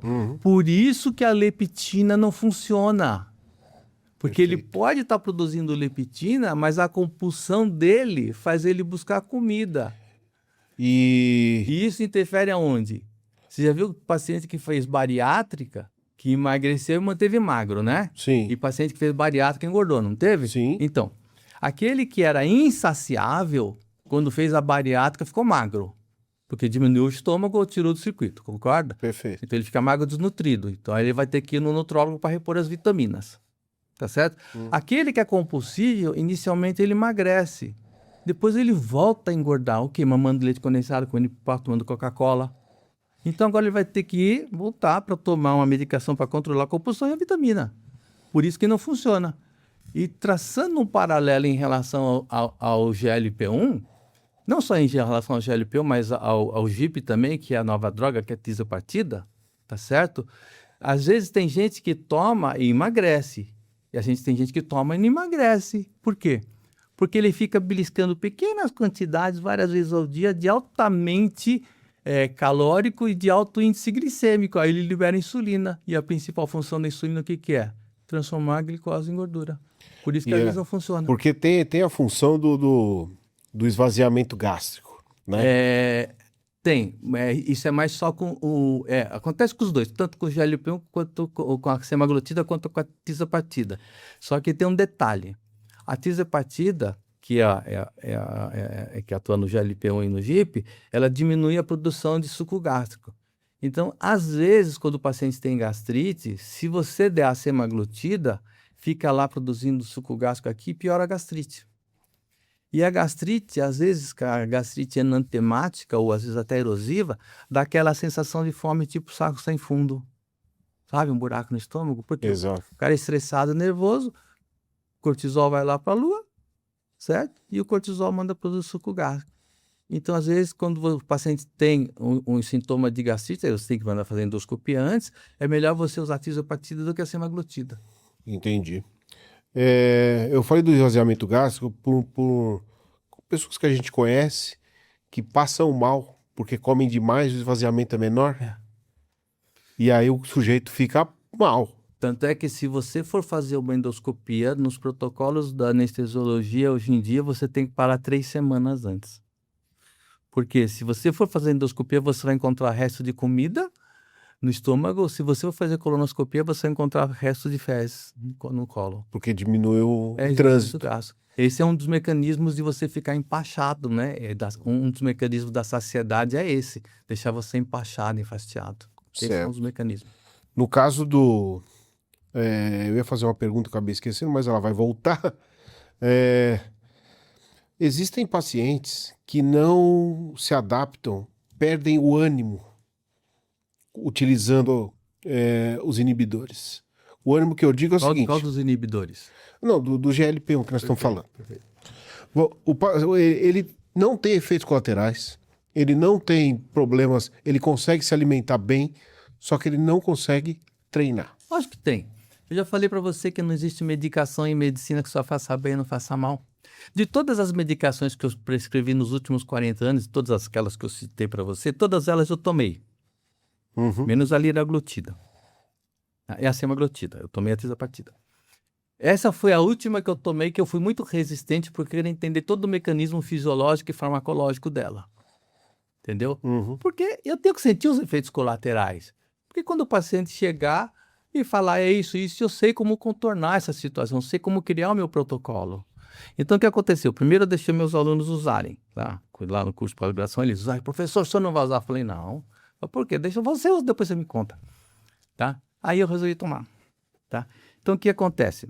Lembra que eu falei que para você fazer atividade física, você precisa de queimar gordura, mas precisa de glicogênio. Quem dá a potência do músculo é o glicogênio. Né? Por mais que você faça aeróbio, 50% está queimando gordura, o músculo está queimando 50% gordura, 50% lipídios. Esses 50% que é lipídios, 10% é glicose do sangue e entre 40, 50, dependendo da intensidade, é glicogênio. Tá?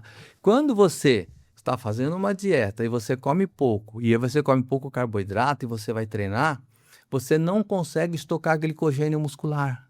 Então você fica cansado.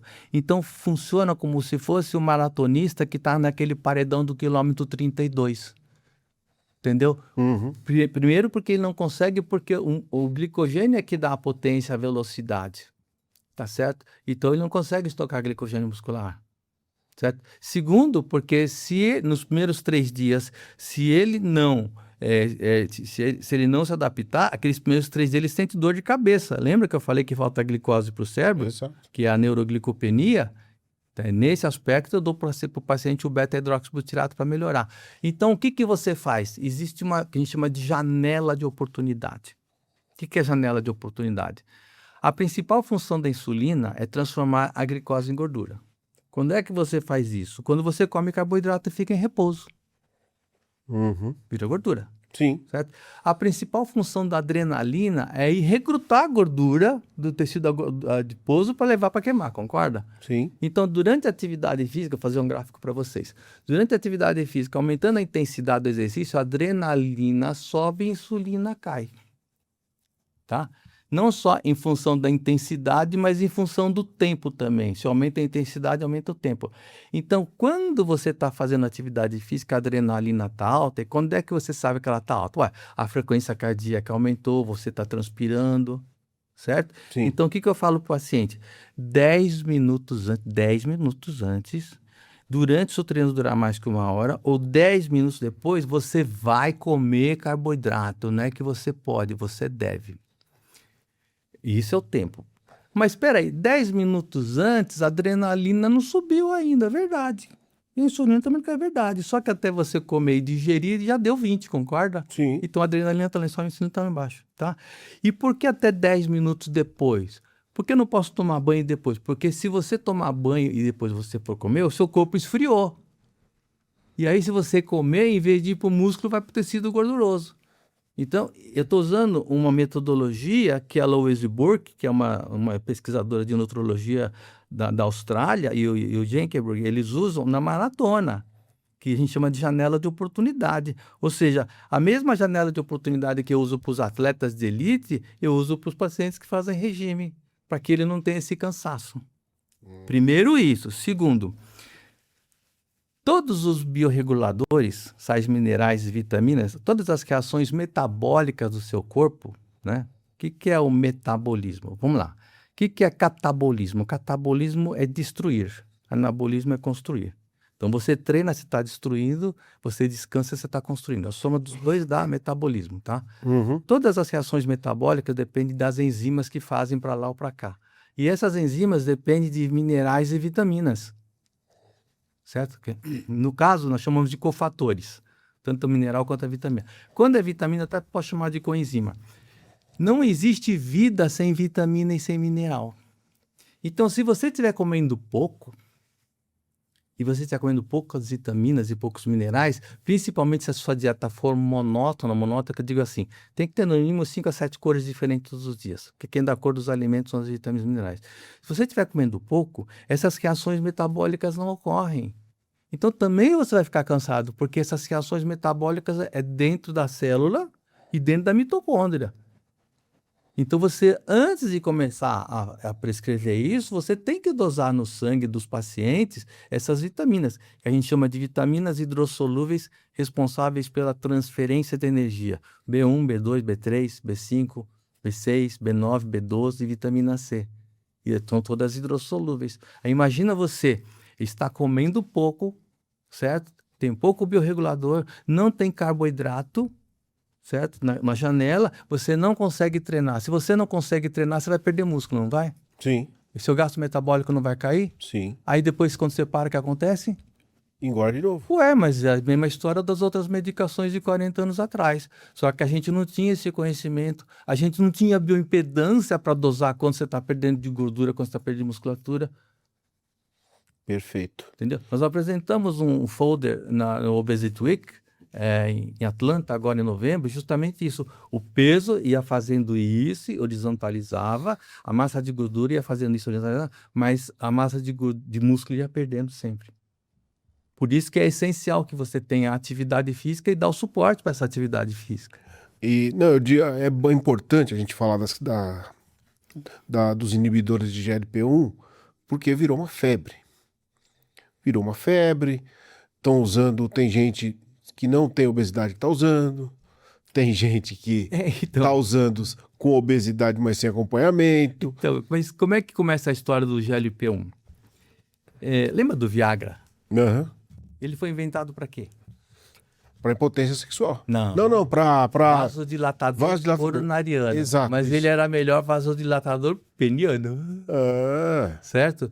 Lembra da finasterida? uhum, Ele é o minoxidil. Ele foi inventado para baixar a pressão. Mas quando as pessoas tomavam, ficavam peludo. uhum. Então, sou aqui. E é a história do Feproporex, entendeu? Então, o que acontece? O GLP-1, que começa com a liraglutida em 2014, alguma coisa assim, depois que era para tratar diabético. Por quê? Aumenta a ação da insulina. E qual que é a função da insulina? Tirar a glicose do sangue e transformar em gordura, certo? Certo. Aí você fala, peraí, tem uma coisa errada aí. Como tem uma coisa errada? Porque aí depois surge a semaglutida, que também aumenta a ação da insulina, certo? E não só, mas também melhora a apoptose da morte das células beta, ou seja, não deixa as células pancreáticas morreram. Você fala, peraí, se ele aumenta a ação da insulina e a função da insulina é mandar o fígado transformar a glicose em gordura, tem coisa errada aí, não tem? Sim. Por quê? Tá estranho. Porque o efeito colateral dele era atuar no cérebro e diminuir a ingesta de comida. Agora, entenda-se, e aí estava o meu ponto que até eu prescrever, eu começar a entender isso. Né? Porque a medicina é uma ciência de verdades transitórias. A ingesta de comida, que ele fala food intake, não é a busca da comida, é a busca da comida ou o continuar comendo, ou seja, era a fome e a saciedade. Você Exato. entendeu? Então, se como efeito colateral ele fazia mais isso, entendeu?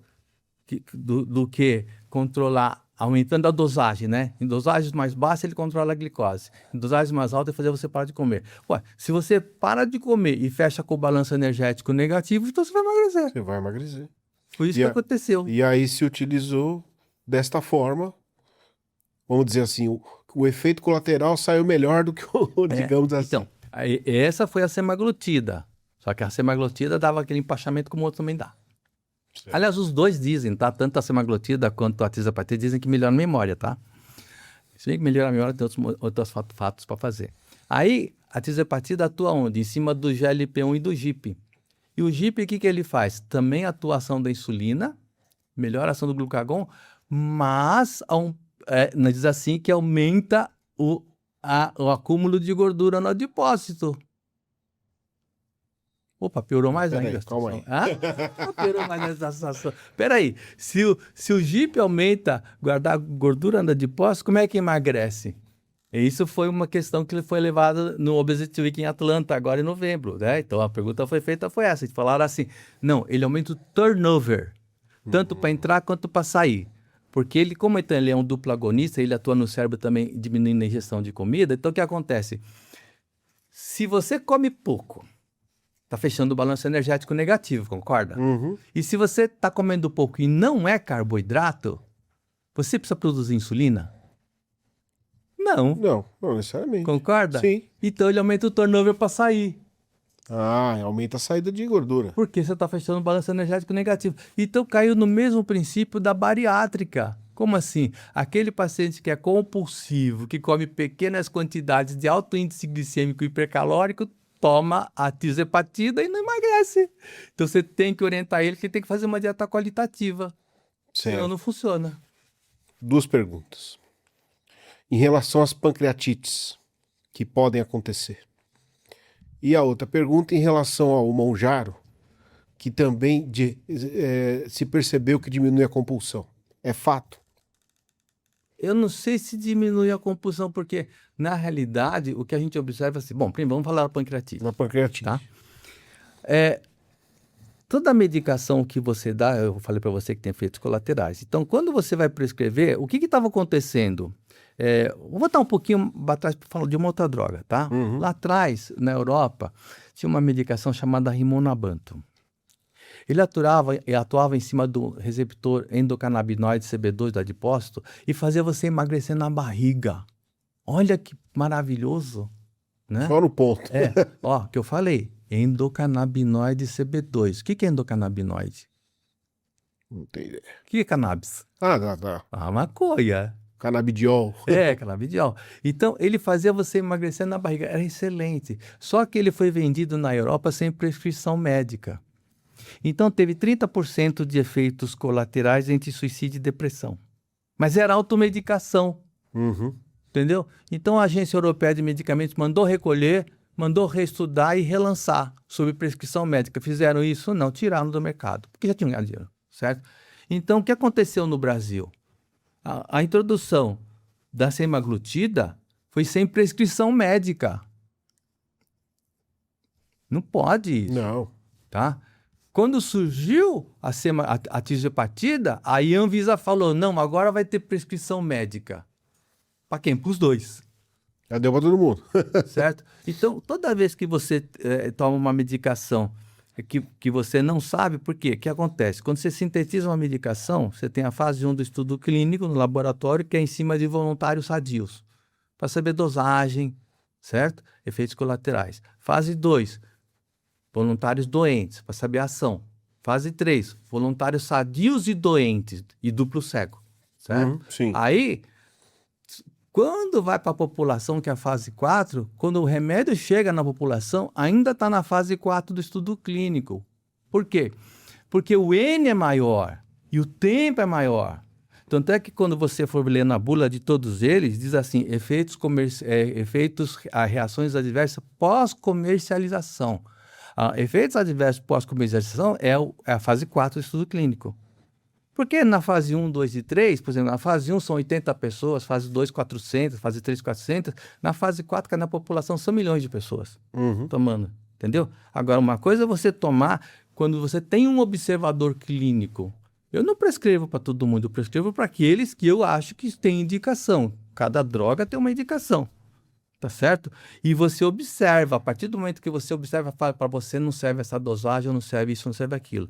Então, a automedicação aumentou realmente o índice de efeitos colaterais, principalmente por creatite, entendeu? Aí, como é que você faz quando dá isso? Se eu vou prescrever, eu doso antes no sangue.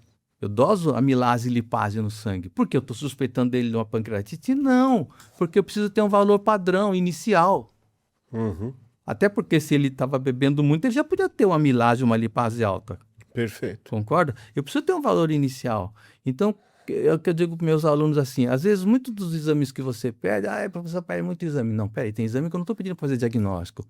Sobre um ponto, você não traça uma reta, você precisa de 2. Sobre 2 pontos, você não traça uma curva, precisa de 3. Sobre 3 pontos, você não traça uma curva, precisa de 4, precisa fazer a tendência de curva. Então, quando você vai tratar o paciente a vida toda, você tem que ter o follow-up. Então, você tem que ter os exames iniciais. Alguns eu sei que vão dar alterado, outros eu sei que não vão dar. Mas se eu estou lá eu dosei amilase e lipase, dando normal, e eu estou dando a medicação, e de repente o paciente começa a ter uma queixa, eu vou dosar. Opa, eu tenho anterior. Espera aí, vamos fazer um washout. Vamos fazer uma pausa. Entendeu? Para isso serve o médico. Exatamente. Entendeu? Então, justamente por não ter tido isso, é que os efeitos colaterais apareceram, como qualquer outra droga. Em relação a... Bom, chegamos ao peso considerado ótimo, Ideal. ideal, Para quem? né? Para quem? Essa medicação, os inibidores de LB1, você desmama ou você retira? Então, vamos lá. Primeiro, para mim não existe peso ideal. Tá? Quanto mais magro você quiser ficar, mais difícil de chegar e mais difícil de manter, certo? Então eu digo assim para você, tem tratamento, tem controle, mas não tem cura, tá? Então eu digo assim para você, se você quiser tirar 10 em todas as provas, como é que você faz? Estuda muito. Por mais que você estude, chega na hora, tem uma questão que você não sabe, como é que você faz? Muito difícil. Não, você quer tirar 10. Você quer tirar 10. Como é que você faz? Estuda mais? Não, você já está estudando, ainda está na hora da prova. Como é que você faz? Chuta. Você cola, você cola. A cola é o remédio. E outra coisa, vamos lá. Vamos falar um pouquinho da peregrinação do tratamento ideal, tá bom? Então, o paciente lê um livro. Isso é história de 40 anos de consultório, tá? Tá. O paciente lê um livro, emagreceu lá, acho que no Bevius, cadê? Conta para 2. Um emagrece, outro continua gordo. Aqui emagreceu, todo mundo reparou, fala, o que você fez? Aquele livro XPTO emagreceu. Aqui continua gordo, alguém reparou? Nada. Ela levanta a mão e fala, eu também li e fracassei? Não. Por quê? Porque como essa emagreceu, aquela emagreceu, ela acha que o livro é verdade absoluta. Porque ela vai no benefício. Entendeu? Então ela não conta, porque acha que a responsabilidade do fracasso é dela. Eu não falei culpa, é responsabilidade do fracasso. Sim, certo? sim. Mas da mesma forma como ela não contou, tem uma gordinha anterior também que não contou. Por isso todo livro é best-seller. É viés estatístico. Perfeito. Certo? Mas o difícil não é emagrecer, é manter-se magro. Certo? Certo. Aí, aquela que emagreceu, se voltar a engordar, vai fazer o quê? Vou procurar a ajuda de um profissional. Fazer uma dieta fechada. Para mim, hoje em dia, dieta fechada é abobrinha. Você tem que dar conselho. Por quê? E tá aí. Ela me monta tantas calorias. Isso eu sempre falei. Né? Então dá. Weight Watchers, sei lá, qualquer coisa. Aí você faz. Também tem duas evoluções. Uma emagrece e outra continua gorda. Sim. Certo? Aí que emagreceu, se não se cuidar, volta a engordar, não volta? Sim. Então, existem critérios de uso de medicação. Um deles é IMC acima de 25 com tratamento conservador não medicamentoso anterior fracassado. Ou IMC acima de 30, tá? Que eu acho que IMC é uma porcaria, porque... Eu ia falar, esse índice ele é matemática. Serve para o bariátrico operar. Ou para medidas populacionais, tá certo? Aí vai para a medicação. Medicação, vamos lá. Emagrecer é como uma viagem, e é assim que eu coloco o paciente. Daqui até Santos, é longe ou perto? Depende. São 75 quilômetros. Longe ou perto? É perto. A pé? A pé fica longe. Não, eu já fiz corrida de 90 quilômetros. Assim. Longe ou perto são medidas de distância, não de sacrifício. Exatamente. Tá? O remédio só é um veículo para você chegar mais rápido e mais confortável. Porém, se a direção estiver trepidando, o freio estiver gasto, o amortecedor estiver furado, você vai... não está estável, você vai mais devagar. Mas espera aí, eu posso fazer assim? Eu vou a pé, pego carona, vou a pé? Pode. O que muda? O tempo que você vai levar. Não importa o tempo que você vai emagrecer. Aí outra dica que eu coloco assim para você. Regime, regra, lei, regulamento são palavras distintas para a mesma situação. Você estabelece um conjunto de normas e condutas. Por segui-los, você abre mão de algumas coisas e ganha outras, concorda? Sim. Então, se você namorar 6 meses ou 6 anos, o tempo de namoro lhe garante que você não vai se separar? Não. Então pronto. Se você emagrecer rápido ou devagar, também não. O que importa é a direção a seguir, certo? Então, vai ter momentos que você vai fazer o platô. Você já foi para Machu Picchu? Não. Tem escada que vai diretão assim. Tem escada que vem e faz um platô. Depois vem e faz um platô. Para que serve o platô? Para o cara descansar. Não, isso é para plantar batata, não é para descansar. Então, quando você está fazendo a sua dieta, quando você chega no platô, você para. Para de fazer dieta. Por favor, para. Vai curtir a sua vida, desde que você não exploda. Começou a ganhar de novo, ganhou 3% do seu peso corporal, pede socorro de novo. Você entendeu? E assim vai, essa é a trajetória da sua vida. Vai chegar uma hora que por mais magro que você quiser ficar, é mais difícil de manter. Então, mais você vai ter que colar, certo? Então, de um dos três, você vai ser escravo a vida toda. Da dieta, do remédio e da atividade física. Ou de um dos três, ou de dois dos três, ou dos três. Eu vou dar um exemplo. Eu, quando fazia maratona e ultramaratona, eu comia 6 vezes o que eu como hoje. Mas tem uma coisa que é democrática. Todo mundo tem igual, tirando o primeiro e último dia de vida. O que é? Não sei. 24 horas. 24 horas. Então você define o que a gente chama de matriz de prioridades. Necessário, não necessário, urgente, não urgente.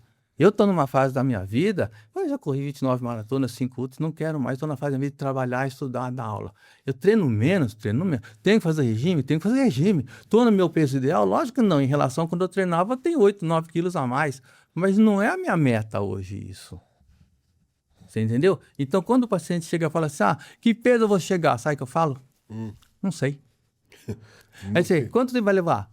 Não sei. Falei, por quê? Porque isso não é matemático. Mas uma coisa eu falo para ele, qual a melhor vantagem para o gordo de emagrecer? A melhor vantagem. Vamos jogar limpo. Qual que é a melhor vantagem de emagrecer? Bom, eu vou chutar aqui a autoestima. Não. Mas a vantagem...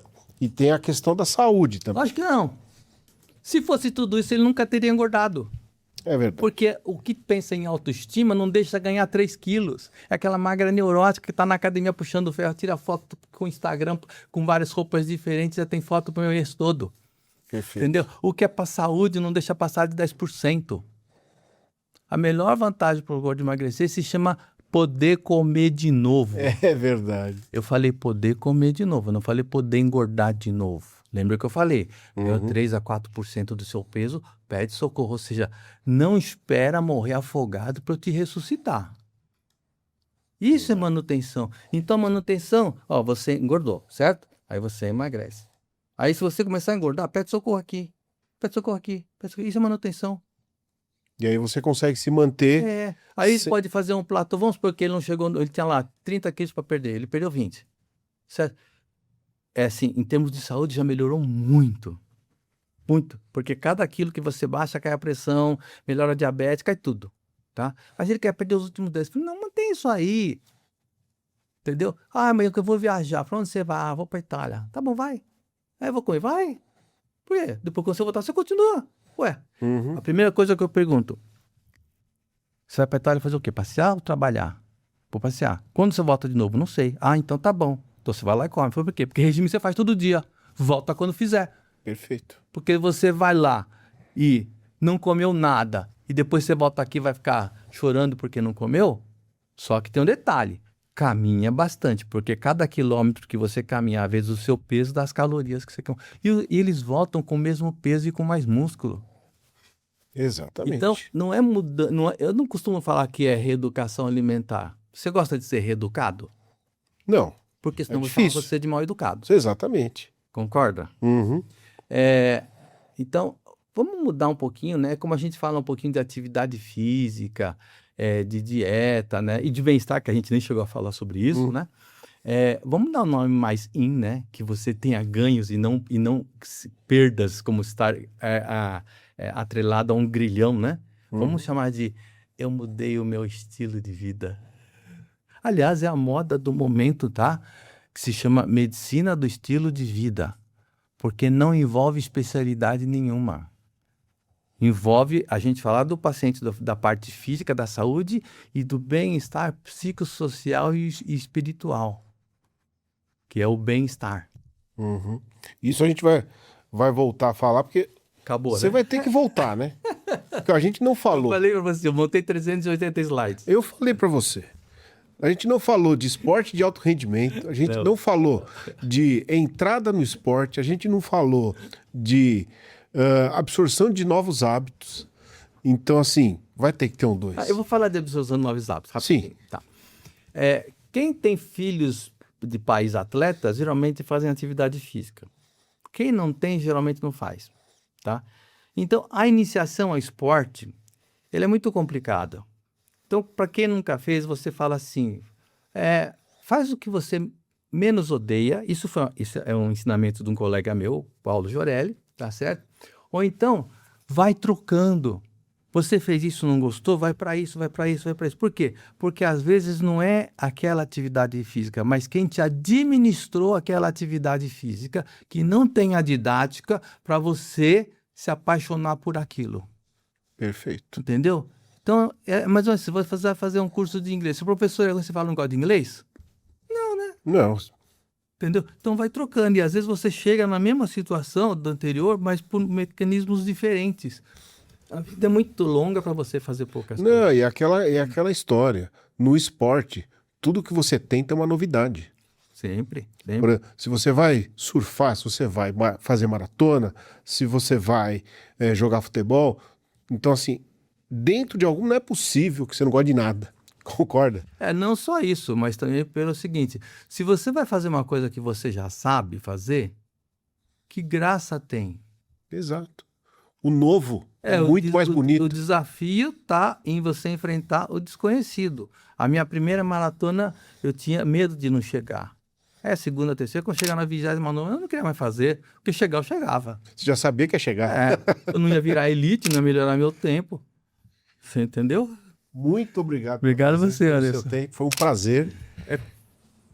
Pena que a gente fala só uma hora, Mas né? falaremos mais. Agradeci muito a você. Gente, a gente encerra o episódio de hoje com um oferecimento do Hospital e Maternidade São Cristóvão, da Clínica Odontológica Dental Mind.